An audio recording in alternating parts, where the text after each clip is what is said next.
Hello बच्चों, let's see this question. Electron transport system is located in mitochondrial. Option A, outer membrane.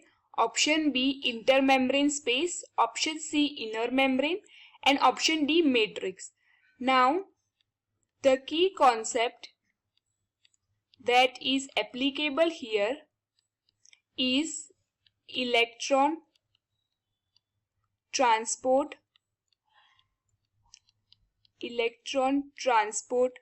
system, which is abbreviated as ETS. Now, सबसे पहले let us understand कि जो electron transport system है, जिसे हम electron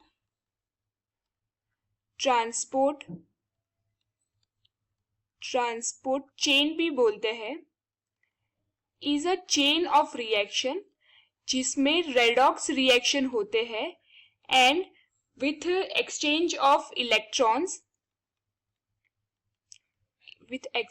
electrons energy is produce.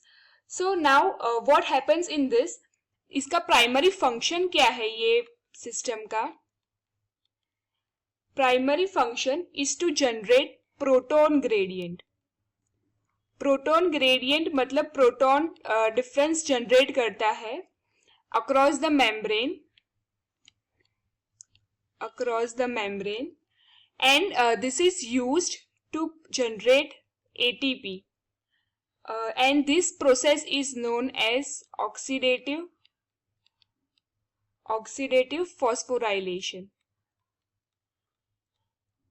phosphorylation. Now, ये electrons का transfer करता है.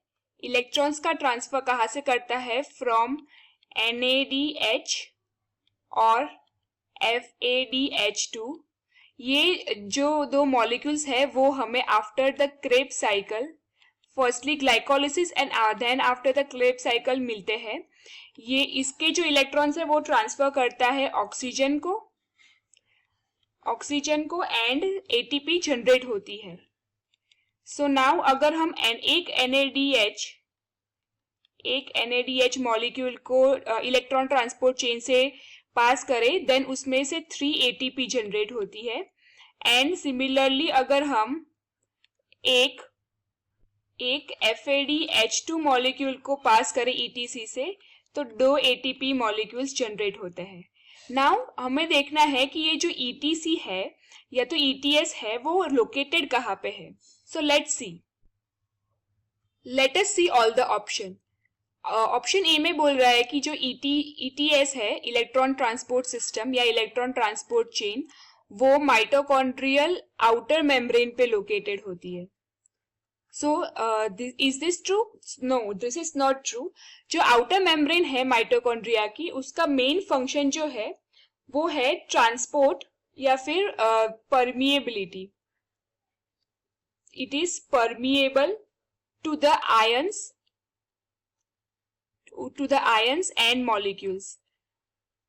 ये जितने भी आयंस या मॉलिक्यूल्स है उसको आउटर मेम्ब्रेन परमिएबल है, उसको ट्रांसपोर्ट करके वो मैट्रिक्स में ले जाता है for the further reactions. So this is not the correct option. Now option B. तो ऑप्शन बी में बोल रहे हैं इंटरमेम्ब्रेन स्पेस. जो इंटरमेम्ब्रेन स्पेस है वो क्या है कि माइटोकॉन्ड्रिया की outer membrane and inner membrane, ये दोनों के बीच की जो स्पेस है वो उसको बोलते हैं intermembrane space.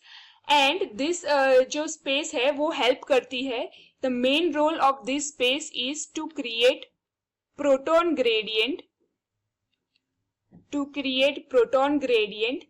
that is useful for ATP synthesis through ETS. But ETS के जितने भी एंजाइम्स है या फिर मॉलिक्यूल्स है वो इधर इंटरमेम्ब्रेन स्पेस में लोकेटेड नहीं है. So therefore this is also not the correct option. Moving forward, अब देखेंगे ऑप्शन डी. ऑप्शन डी में है मैट्रिक्स ऑफ माइटोकॉन्ड्रिया. सो जो माइटोकॉन्ड्रियल मैट्रिक्स है वो है स्पेस जो इनर मेम्ब्रेन से एंक्लोज्ड है.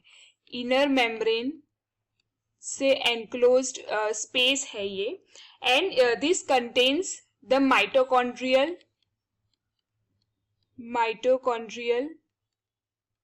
DNA.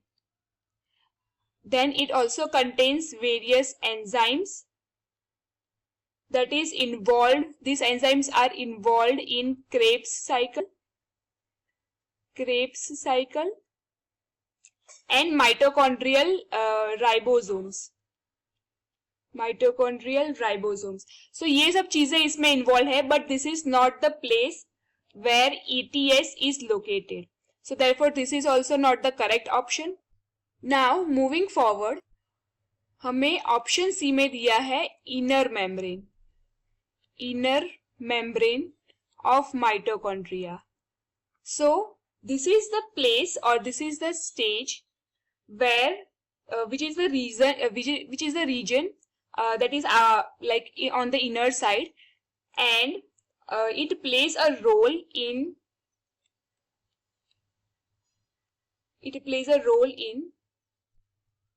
carrying out the reaction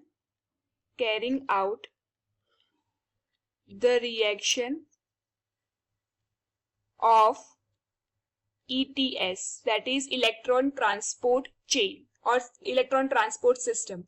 This is the membrane, inner membrane, which has all the enzymes and all the required molecules which are necessary for conducting the ETS. Therefore, this has enzymes, then also it contains protein complexes and electron carriers which are necessary for ETS. Therefore, this is the correct option. Now, based on the discussion, electron transport system is located in mitochondrial inner membrane. Therefore, the correct option to this question is option C. Hope you understood it well. Best of luck.